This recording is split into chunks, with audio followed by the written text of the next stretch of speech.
paramos no verso 7. Estávamos concluindo o verso 7. Nós vamos aqui.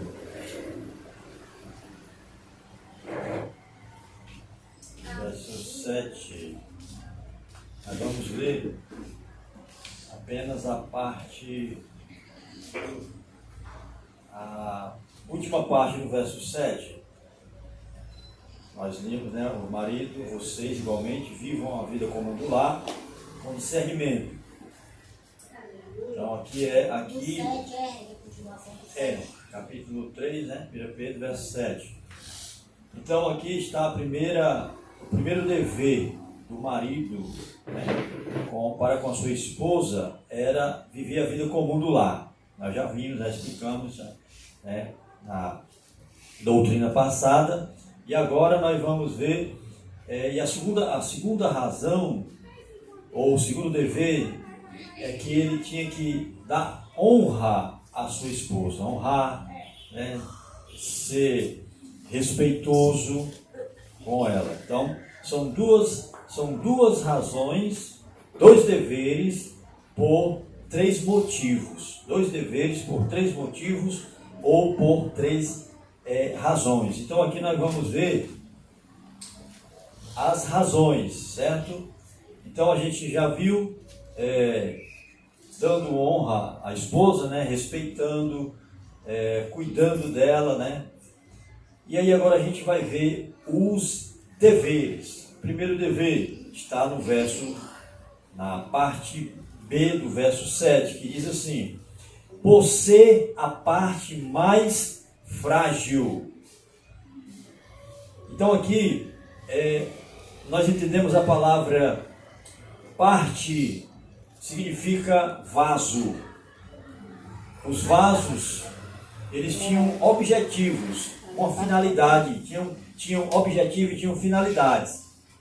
E aqui, no contexto, referindo-se à mulher, o vaso aqui, era que representava a fragilidade da mulher, a fragilidade da irmã, a esposa.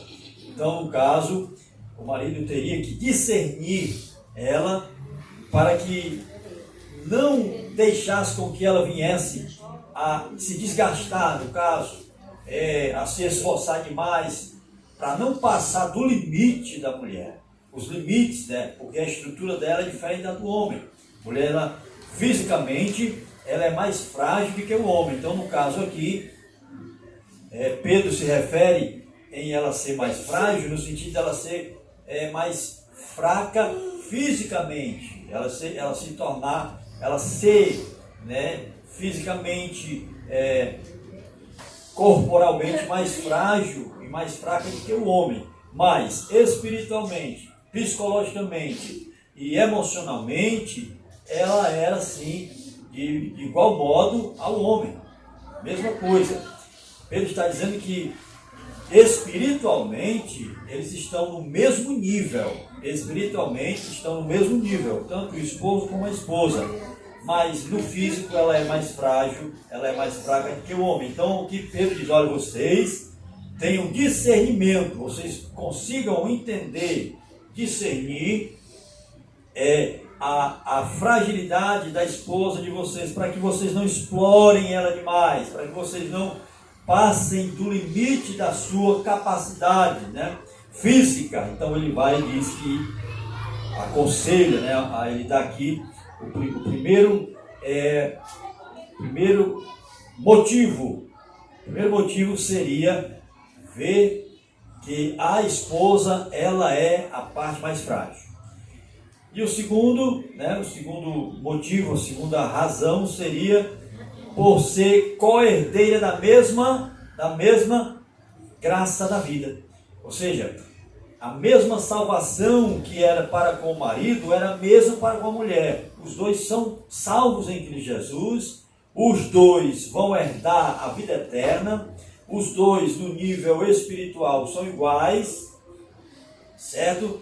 Então aqui mostra que ela, por ser a parte mais frágil, não significava que ela era inferior ao homem espiritualmente, nem inferior ao homem no sentido emocional, psicológico, da capacidade de raciocínio. Não, são iguais. É tanto que Pedro diz assim, ó, vocês são herdeiros, co-herdeiros da mesma graça da vida.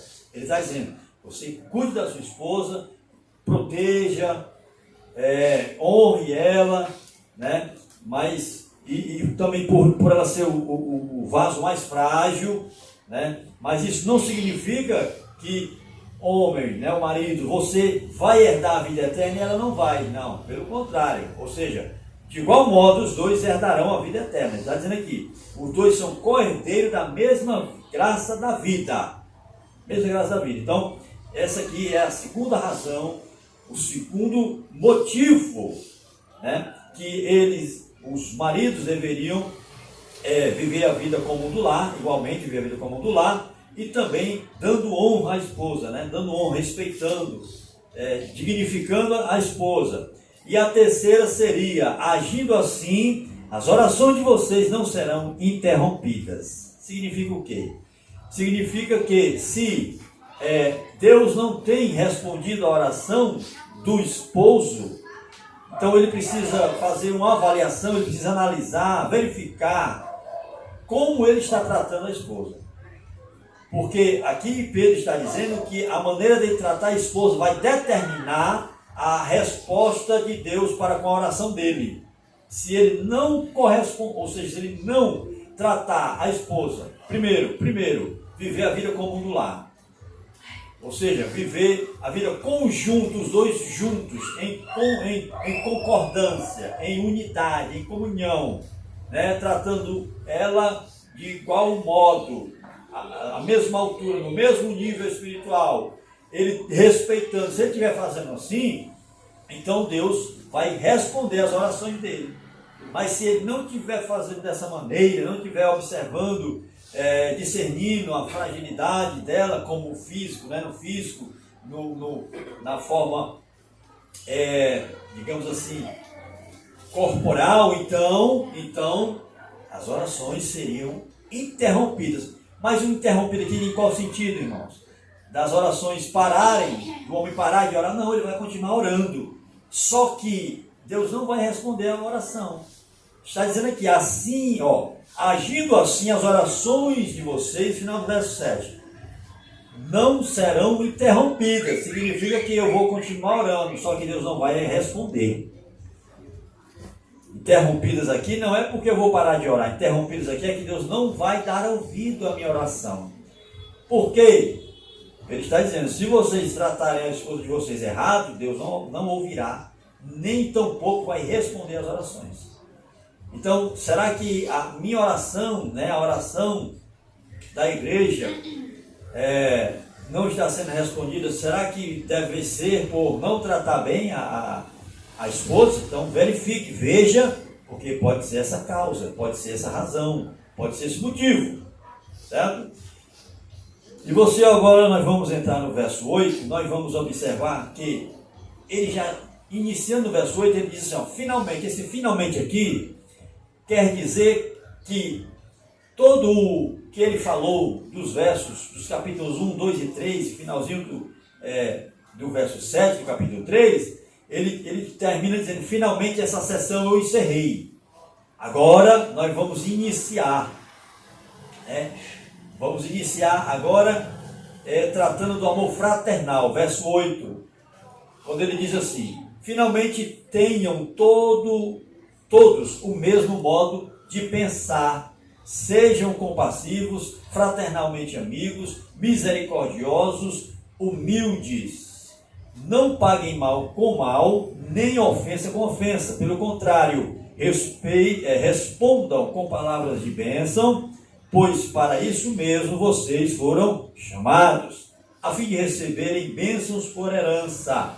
Pois aquele que quer amar a vida e ter dias felizes, refreia a língua do mal, e evita que os seus lábios falem palavras enganosas. Afaste-se do mal e pratique o bem, né? Porque busque a paz e empenhe-se por alcançá-la, porque os olhos do Senhor repousam sobre os justos, e os seus ouvidos estão abertos as suas súplicas, mas o rosto do Senhor está contra aqueles que praticam o mal. Aqui Pedro, ele vai exatamente dar 5 orientações. Aqui tem 5 orientações no verso 8, bem gerais. São 5 orientações que Pedro, ele fala nesse verso 8, bem geral, ou seja, abrange toda a fraternidade cristã, todos os irmãos da igreja. Que Pedro dirige essa palavra, ele dirige de uma forma em que ele vai citar aqui 5 orientações. A primeira, ele diz assim, tenham todos o mesmo modo de pensar, ou seja, todos sintam a mesma coisa, todos pensem igual. É um pouco difícil você sentir a mesma coisa que eu estou sentindo, não é fácil, não é verdade? Mas ele diz, sintam a mesma coisa, pensem igual, hajam todos em unidade, em conformidade. Pedro está dizendo aqui que todos, a igreja toda, ela deve agir igual, pensar igual, pensem igual, hajam igual, decidam as coisas, mas em concordância. Então Pedro está falando isso aqui de uma forma para a igreja, né? Para a comunidade fraternal ali, que os irmãos, tudo que eles venham fazer, façam de concordância. Vocês tudo vão decidir algo, entrem em uma concordância. Estão pensando em algo, que esse pensamento seja compartilhado, esse pensamento ele seja transferido para com o irmão ou para com a irmã, mas que tudo venha para a edificação de vocês. No caso aí, ele está se referindo a que a mentalidade dos irmãos estejam todas vinculadas, conectadas, unidas, e que essa união ela seja fundamentada em Jesus. Então ele está dizendo aqui, vocês tenham todos o mesmo modo de pensar, porque a base, vocês devem se basear em Cristo Jesus. Então o pensamento de vocês deve estar unidos, mas em Cristo Jesus. Essa é a primeira orientação. A segunda, ele diz, sejam compassivos. Compassivo porque geralmente na igreja vai ter sempre um irmão que vai precisar de compaixão. Vai sempre aparecer, está na igreja algum irmão que precise que alguém se compadeça dele. E Pedro aqui está dizendo isso. Vocês também sejam compassivos, ou seja, ter o mesmo sentimento, eu já falei, e ser compassivo, ou seja, compadecivos, se compadecer do irmão, nas suas fragilidades, nas suas necessidades, nos seus problemas, nas suas, nos seus questionamentos. Mesmo assim, você deve se compadecer, porque a comunidade cristã, fraternal, a igreja do Senhor Jesus Cristo, vai sim haver momentos em que um irmão, uma irmã, haverá uma necessidade de que alguém veja, perceba que esse irmão, ele está precisando que alguém se compadeça dele, se compadeça dela. E é necessário que as orientações que Pedro passa aqui, isso seja aplicado na igreja em que Pedro dirige essa palavra. A igreja do século I, o século I, que estava em Roma. A segunda orientação, ele diz, fraternalmente amigos. Aqui ele está dizendo assim, os irmãos não só devem considerar o outro irmão, em Cristo Jesus, mas também considerar como amigo. Ele está dizendo assim, no vínculo, na sociedade, ou seja, no meio, da irmandade, também considerem os irmãos como amigos. No seu vínculo de amizade, você também, não somente amigo, mas também trate esse amigo como seu irmão em Cristo Jesus. E vice-versa. E seu irmão em Cristo Jesus como amigo. Está dizendo, é um pouco difícil. Geralmente nós somos irmãos em Cristo, mas às vezes não somos amigos do irmão. Como assim?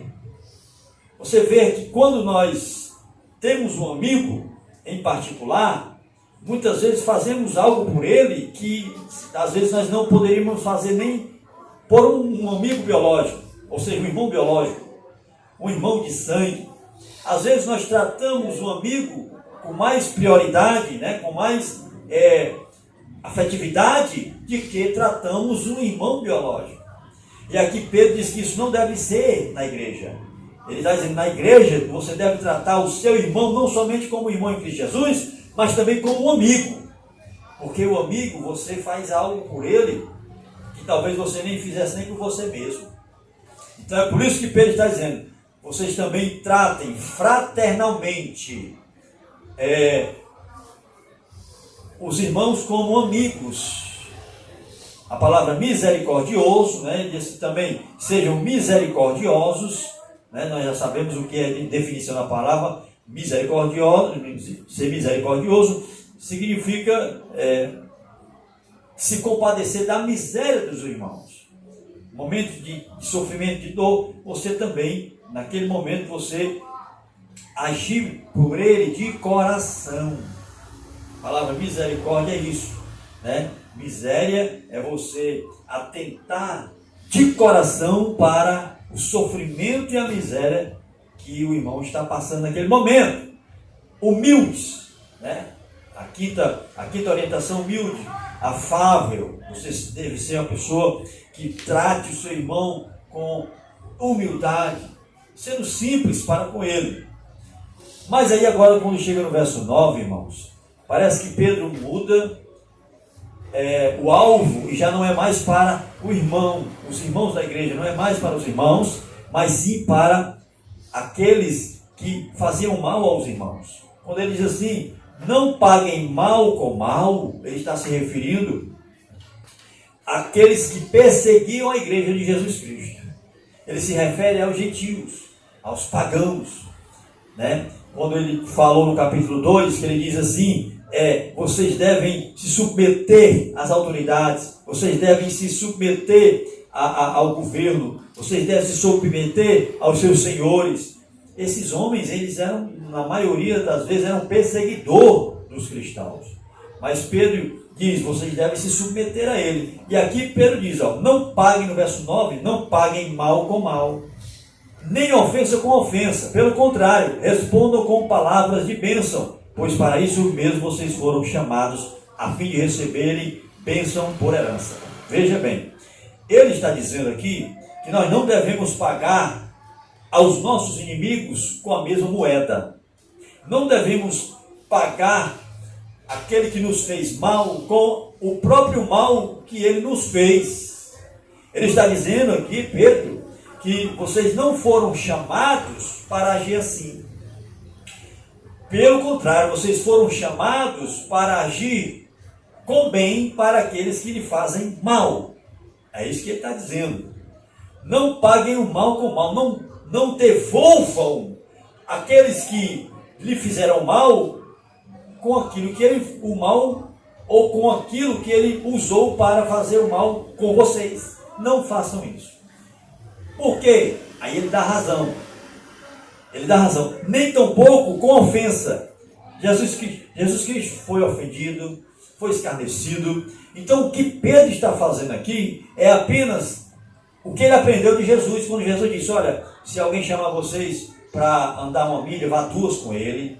Se alguém bater na face, ofereça outra face. Se alguém pedir a vocês a túnica, ofereça também a capa. O que é que Jesus está ensinando aqui? O que é que Jesus ensinou a Pedro e Pedro agora transfere para os irmãos? É isso. Pedro agora ensina aquilo que ele aprendeu de Jesus. Ele está dizendo, olha, não paguem mal com mal, nem ofensa com ofensa. Eles estão ofendendo, caluniando, falando mal de vocês, estão dizendo coisas que não são verdade a respeito de vocês. Vocês não devolvam da mesma forma. Porque vocês não foram chamados para responder ofensa com ofensa, nem mal com mal. Pelo contrário, aí agora ele diz, no final do verso 9, ele diz assim, mas respondam com palavras de bênção. Por que eu devo responder com palavras de bênção? Porque, pois para isso mesmo vocês foram chamados. Aqui é a mesma coisa que ele falou no capítulo 2, quando ele diz assim: vocês foram, para isso mesmo, vocês foram chamados para quê? Para sofrer. Pedro está dizendo: olha, vocês foram chamados para isso, para sofrer. Por que para sofrer? Porque Jesus deu o primeiro exemplo. Ele sofreu no lugar de vocês sem merecer o sofrimento. Ele pagou um pecado que ele não tinha, e o pecado tinha um valor. E esse valor era o valor da condenação de vocês, e ele pagou também. Se ele sofreu, vocês devem também seguir os seus passos. Então, para isso vocês foram chamados, não somente para sofrer, mas ele está dizendo aqui também, vocês foram chamados também para abençoar aqueles que vos amaldiçoam. Vocês foram chamados para abençoar aqueles que ofendem vocês, perseguem vocês e pagam o mal quando vocês fazem o bem. Veja o que é que Pedro está ensinando aqui.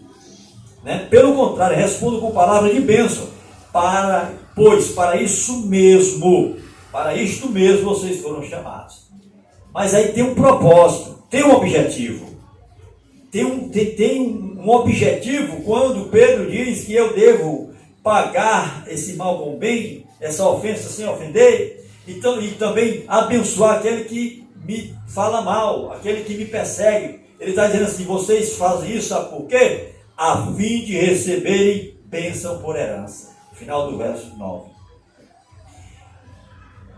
O segredo, irmãos, que Pedro revela aqui para que a igreja de Jesus Cristo ela seja abençoada, é que quando ela venha sofrer ofensa, quando ela venha receber mal ao invés de bem, por ela ter feito bem, ela deve abençoar, ela deve responder com palavras de bênção, porque assim nós teremos também bênção por herança. Nós receberemos a herança da parte de Cristo, e essa herança será o quê? Bênçãos da parte do Senhor. Que bênçãos são essas?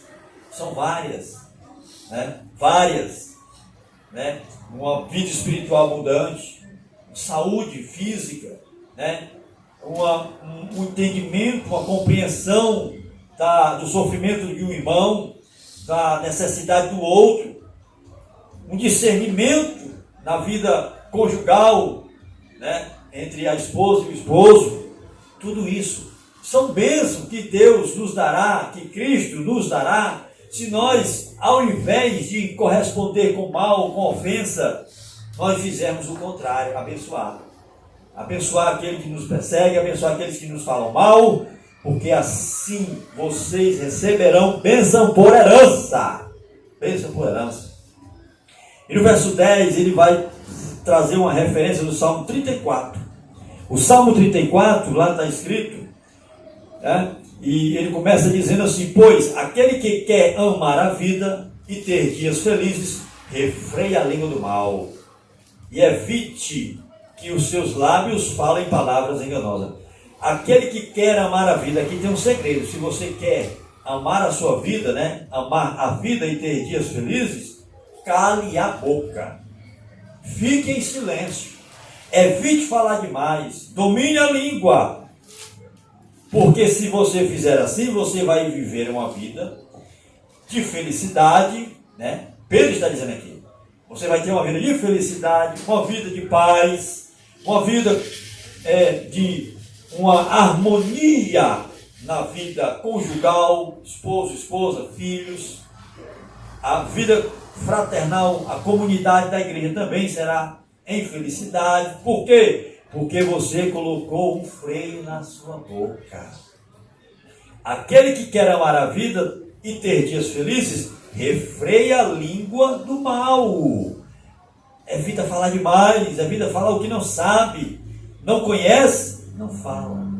Não entende, não dá opinião. Não é capaz de compreender a causa do sofrimento do irmão. Então evite falar algo que você pode prejudicar mais ainda aquele irmão ou aquela irmã. Por quê? Porque aqui Pedro está dizendo, se você amar a vida, quer realmente amar a vida e ter dias felizes, refreia a língua do mal. Evite que os seus lábios falem palavras enganosas. Verso 11, afaste-se do mal e pratique o bem. Busque a paz e empenhe-se-lhe, ou empenhe-se empenhe-se, né? Por alcançá-la. Isso significa que afaste do mal, evite falar, domine sua boca, domine seus lábios, domine sua língua. E aí ele vai e diz: pratique o bem, busque a paz, empenhe-se por alcançá-la. Pedro está dizendo: você deve dedicar-se, esforçar-se ao máximo de, primeiro, praticar o bem, depois alcançar a paz. Empenhe-se em buscar a paz, meus irmãos. Busque a paz, empenhe-se por alcançá-la. E tudo isso nós só podemos fazer se nós, primeiro, refrearmos a nossa língua, evitarmos falar demais, termos cuidado com a palavra que nós vamos proferir. Verso 12, ele diz assim: porque os olhos do Senhor repousam sobre o justo, e os seus ouvidos estão abertos às suas súplicas. Ele está dizendo, em outras palavras, ele está dizendo: Deus está vendo, Deus ele vê, Deus ele sabe, e no tempo dele ele vai entrar com uma providência. No tempo dele ele vai resolver o problema. No tempo dele ele vai colocar um basta no sofrimento, na perseguição, na calúnia. Por quê? Porque os olhos do Senhor repousam sobre quem? O justo. Sobre eu e sobre você. Ele está dizendo, olha, a igreja, né? Fraternal, a igreja, a comunidade fraternal da igreja de Roma. Vocês continuem fazendo o bem, continuem praticando o certo, o que é correto. Por quê? Porque Deus está vendo, Deus sabe a estrutura, conhece vocês por dentro e por fora, sabe até onde vocês podem suportar, e Deus não há de deixar que vocês sejam perseguidos ao ponto de vocês não suportar mais. Pelo contrário, Ele vai entrar com providência na vida daqueles que perseguem vocês. Porque os olhos do Senhor, Deus está olhando, Deus está vendo. Claro que aqui é uma linguagem de figura. Deus não tem olhos como eu e você temos. Aqui é uma forma que o autor, Pedro, usa para que possa dizer: os olhos de Deus estão vendo vocês, está contemplando vocês, porque vocês são justos. Vocês estão passando por sofrimento, perseguição, vocês estão sendo maltratados, vocês devem pagar a ofensa não com ofensa, mas com bem. Vocês devem não amaldiçoar, mas abençoar, né? Porque os olhos do Senhor estão repousando sobre vocês. E os ouvidos estão abertos às suas súplicas. Ele está dizendo, a oração que vocês fazem, muitas das vezes em momentos de angústia, muitas das vezes em momentos em que a perseguição está tão tremenda, tão grande, tão intensa, que vocês, quando vão olhar, vão orar, vão suplicar, vocês suplicam de uma forma que mal conseguem abrir a boca, mal conseguem descrever com clareza as palavras, mas os olhos do Senhor estão vendo vocês que são justos, e os ouvidos do Senhor estão ouvindo as súplicas de vocês. Ou seja, Ele está ouvindo a sua oração. Quando você ora, muitas vezes em voz baixa, muitas vezes você está orando de uma forma cansativa, você está cansado, você está esgotado, mas mesmo assim vocês não se preocupem, porque os ouvidos do Senhor estão ouvindo as súplicas de vocês. Agora, ele diz o que acontece com aqueles que perseguem vocês. Pedro está dizendo, mas o rosto do Senhor está contra aqueles que praticam o mal.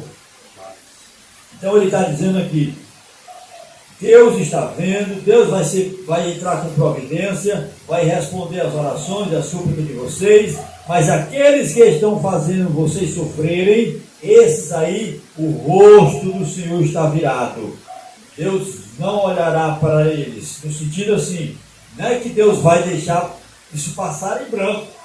Não é que Deus está dizendo que o sofrimento que eles estão causando na vida dos irmãos, Deus irá deixar isso em branco. Não, Deus, pelo contrário, Ele irá sim punir, Ele irá corrigir, porque Ele é justo. Deus é justo, a justiça de Deus é perfeita. Ele não pode deixar com que a injustiça ela permaneça predominante. Não, Deus ele vai corrigir.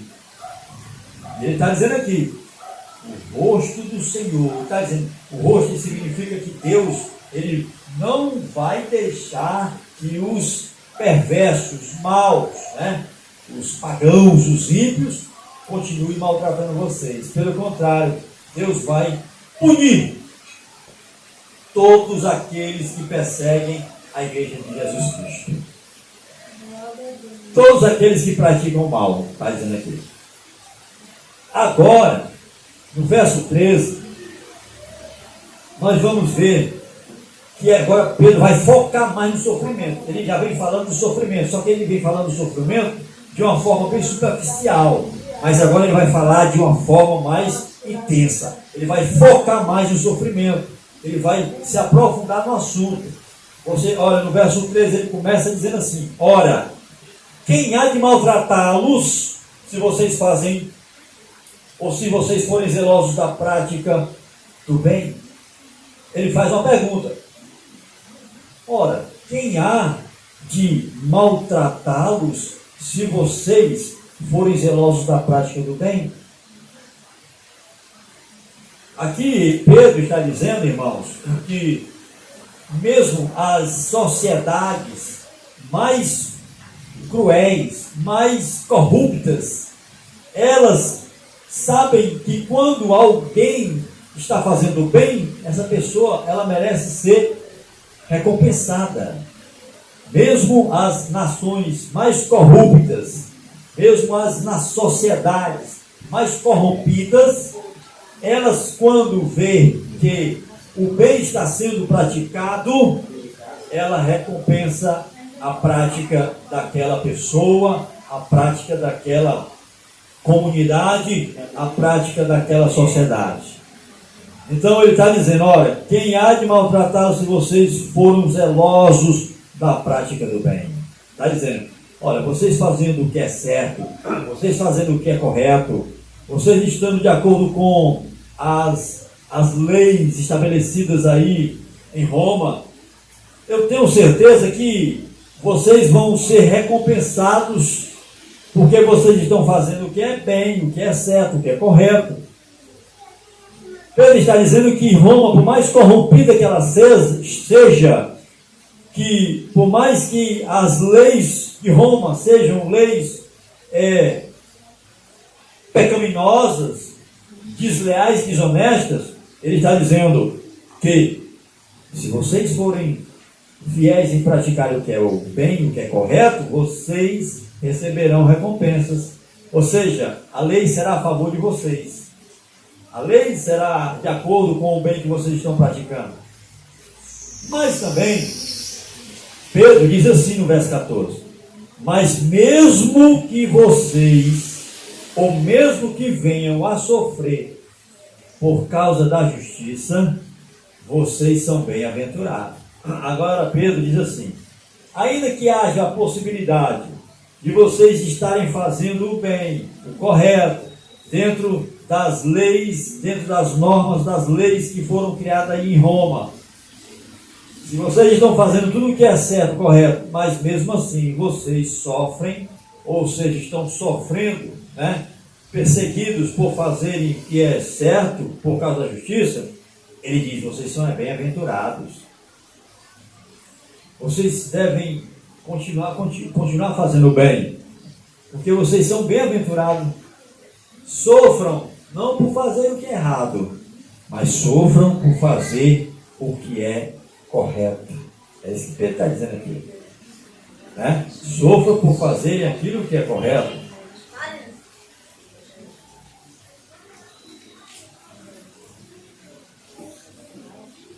E ele continua. Ele diz assim, ó, no final do verso 14, ele diz assim, ó, vocês são bem-aventurados. Ou seja, vocês são muito felizes. Por quê? Porque vocês estão sendo acusados, perseguidos e açoitados muitas das vezes, torturados, os irmãos, né? por vocês fazerem o que é certo, por vocês fazerem o que é bom, por vocês fazerem o que é correto. Vocês são bem-aventurados, são muito felizes, porque Jesus Cristo, ele passou a mesma coisa. O Senhor de vocês, o Mestre Jesus, ele passou a mesma coisa. E ele foi, sim, feliz. Ele foi bem-aventurado. Amém? Ele foi bem-aventurado. Aí agora no final do verso 14 ele diz assim: não tenham medo das ameaças, nem fiquem angustiados. Ele está dizendo assim, Jesus disse uma certa vez, Pedro está apenas retratando as palavras de Jesus. Jesus disse uma certa vez: vocês não tenham medo dos homens que só podem matar o corpo, mas pelo contrário, vocês tenham medo daquele que tanto pode matar o corpo como mandar a alma para o inferno. Então Pedro está dizendo, não tenham medo das ameaças, nem fiquem angustiados. Ele está dizendo, se vocês são zelosos da prática do bem, se vocês, ao invés de pagar as ofensas com ofensas, vocês abençoam, se vocês, quando são acusados de algo que vocês não fizeram, vocês, pelo contrário, não procuram defender-se, mas pelo contrário, vocês procuram abençoar. Então, Pedro diz, vocês devem ter medo de quê?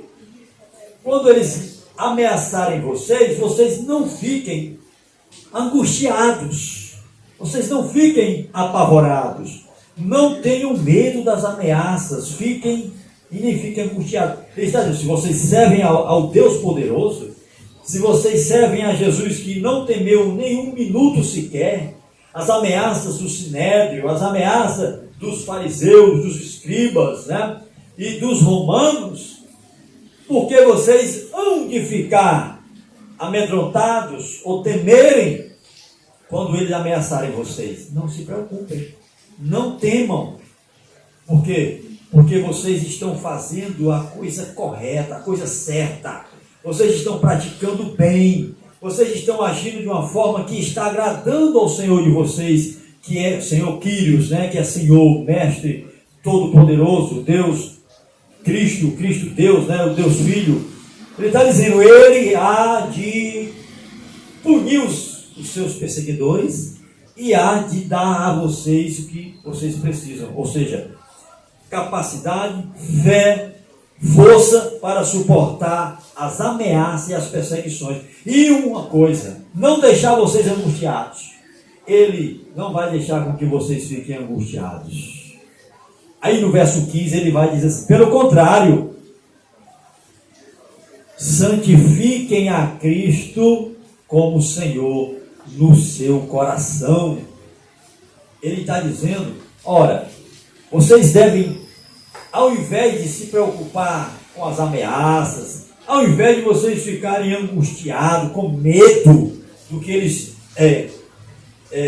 dirigem a vocês, né, daquilo que eles ameaçam vocês, pelo contrário, vocês devem santificar a Cristo como Senhor no seu coração. Ele está dizendo, vocês devem viver uma vida em santidade. Vocês devem viver uma vida de acordo com os ensinamentos que o Senhor Jesus, ele deu a vocês. Porque vocês agindo assim, vocês vão se tornar santos, santo no sentido de separados, tendo uma vida separada do pecado e das práticas pecaminosas. Aí ele diz, santifiquem a Jesus no coração, vivam em comunhão com Jesus, vivam em uma intimidade profunda com Jesus, usando a oração, usando a consagração, a meditação na palavra. Tudo isso vai fazer com que Cristo seja santificado nos seus corações. Ele está dizendo, se vocês têm Jesus no coração, se vocês têm Cristo no coração, no interior de vocês, na mente, vocês não precisam ficar com medo, vocês não precisam ficar angustiados, vocês não precisam se preocupar com as ameaças deles. Por quê? Porque há um Deus poderoso que guerreia a favor de vocês. Há um Senhor, Mestre e Soberano, que há de dar vitória a vocês quando vocês estão sendo perseguidos por fazerem o bem. É isso que ele está dizendo aqui. Olha, santifiquem a Cristo no coração. Aí ele diz mais: estando sempre preparado para responder a todo aquele que pedir razão da esperança que vocês têm. Aqui Pedro, você observa que há um certo, não é uma contradição, mas você observa que Pedro, quando ele falou para que a mulher que era casada com um homem que não era crente, ela deveria ganhar ele apenas com o seu testemunho, com o seu comportamento, com a sua conduta, não foi isso? E aí ele disse mais: vocês agindo assim, ele há de se converter a Jesus Cristo, sem palavra nenhuma. Mas agora aqui ele está dizendo o quê? Ele está dizendo no final do verso 15, que agora eles deveriam ter palavras e argumentos para responder aqueles que aqueles que lhe queriam perguntar a respeito da esperança de vocês. A esperança aqui é a vida eterna, a salvação. Então ele diz assim: agora vocês devem ter argumentos para responder aos gentios, aos pagãos, quando eles chegarem até vocês e perguntarem a vocês: olha, vocês têm tanta segurança nessa esperança, vocês têm tanta confiança nesse Jesus que vocês dizem que morreu, mas ressuscitou, e agora ele promete que vocês também vão ressuscitar quando vocês morrerem. Então, vocês me expliquem, né? Os pagãos poderiam fazer isso. Vocês me expliquem a respeito dessa esperança que vocês têm, com essa segurança, com essa convicção que vocês têm. Ele diz assim: olha, vocês estejam preparados. Aqui, irmãos, há uma coisa muito importante que eu tenho que enfatizar.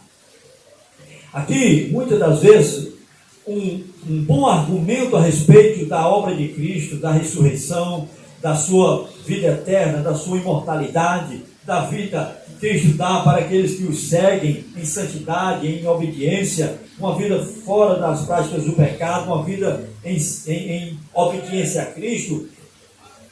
O argumento que nós temos que ter em meio a todas essas coisas que eu falei, precisa ser um argumento que esteja acompanhado com um comportamento e uma conduta exemplar. Por que eu estou dizendo isso? Porque Pedro está dizendo aqui, ó: estejam preparados, final do verso 15, estejam preparados. Isso aqui ele diz: sempre preparados para responder a todo aquele que pedir a razão da esperança que vocês têm. Por que devemos estar preparados? Porque na hora que eu for explicar a respeito da vida eterna, da vida que eu levo, em que Jesus Cristo, Ele veio e me deu, eu preciso estar preparado. Por quê? Porque os pagãos, eles vão perguntar de uma forma em que ele vai querer escandalizar. Mas aí, se vocês